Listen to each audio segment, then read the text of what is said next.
اللہ کی ناراضگی، اللہ کی طرف سے آنے والا وبال ایک تو گناہ گار پر ہوتا ہے جو اس کے جسم سے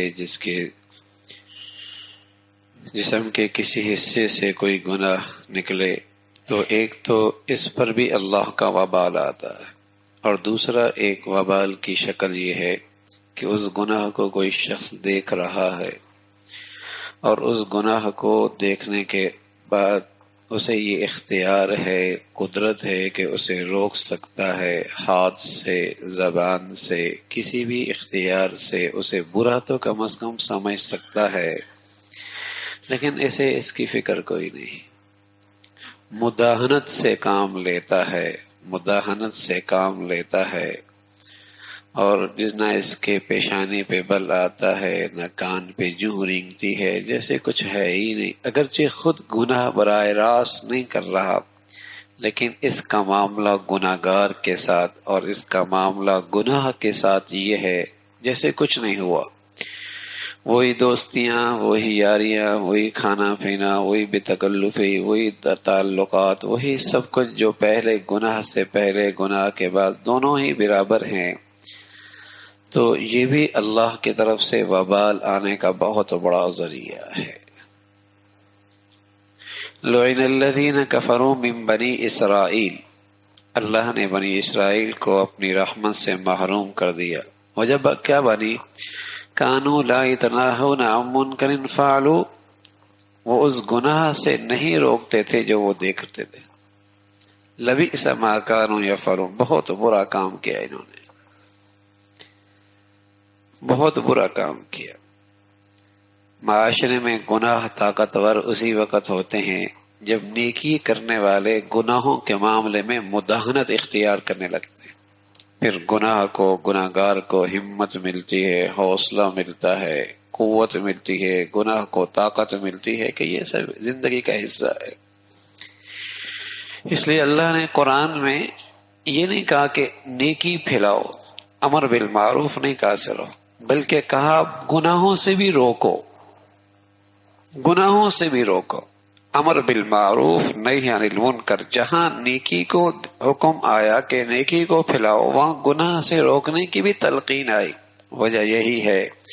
اگر گناہوں کو نہ روک ٹوک نہ ہو تو آہستہ آہستہ گناہ زندگی کا جزو بن جاتا ہے، پھر وہ گناہ کا احساس بھی ختم ہو جاتا ہے۔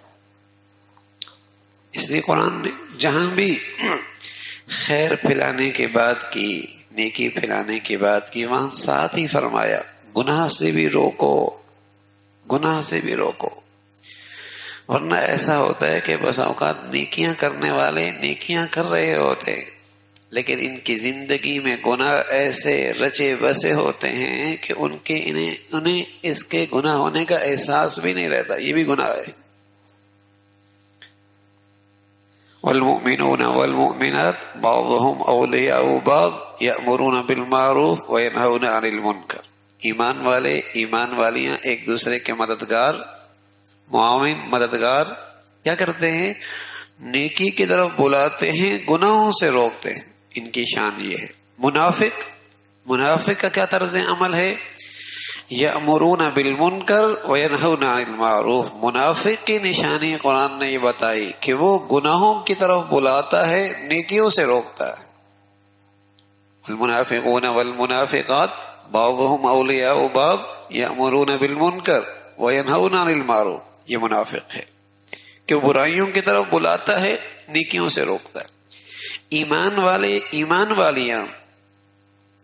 یہ نیکی کی طرف بلاتے ہیں، گناہوں سے روکتے ہیں۔ وَلْتَكُن مِّنكُمْ أُمَّةٌ يَدْعُونَ إِلَى الْخَيْرِ يَأْمُرُونَ بِالْمَعْرُوفِ وَيَنْهَوْنَ عَنِ الْمُنكَرِ، تم میں ایک ایسی جماعت ہو جو نیکیوں کی طرف بلائے، برائیوں سے روکے۔ جہاں بھی نیکی کی تلقین کی گئی کہ اسے پھیلاؤ، وہاں ساتھ یہ بھی کہا گیا گناہوں سے روکو، ورنہ ظاہر ہے یہ بھی کافی تھا، جیسے کمرے کے اندر روشنی ہو تو اندھیرا تو خود ہی چھٹ جاتا ہے نا، اندھیرا تو خود ہی چھٹ جاتا ہے، تو نیکیاں پھلائیں گے تو گناہ خود ہی رک جائیں گے۔ تو صرف قرآن میں نیکیوں کی ترغیب ہوتی کہ نیکیاں پھیلاؤ، لیکن نہیں، اللہ انسانی نفسیات سے بہت زیادہ باخبر ہے، بلکہ انسانی کمزوریوں سے آپ سے بڑھ کر باخبر کوئی نہیں۔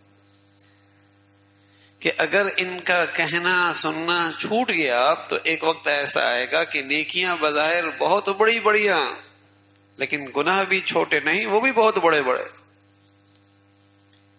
اس لیے کہ دل و دماغ سے اس کی برائی کا تذکرہ نکل گیا، اس کی برائی کا تذکرہ نکل گیا۔ تو فرمایا کہ صرف یہ وبال نہیں کہ کوئی شخص گناہ کرے، یہ بھی بہت بڑے وبال کا ذریعہ ہے کہ گناہ دیکھ کر مداہنت کرے، چشم پوشی کر دے، نظر انداز کر دے، اسے معمولی سمجھے،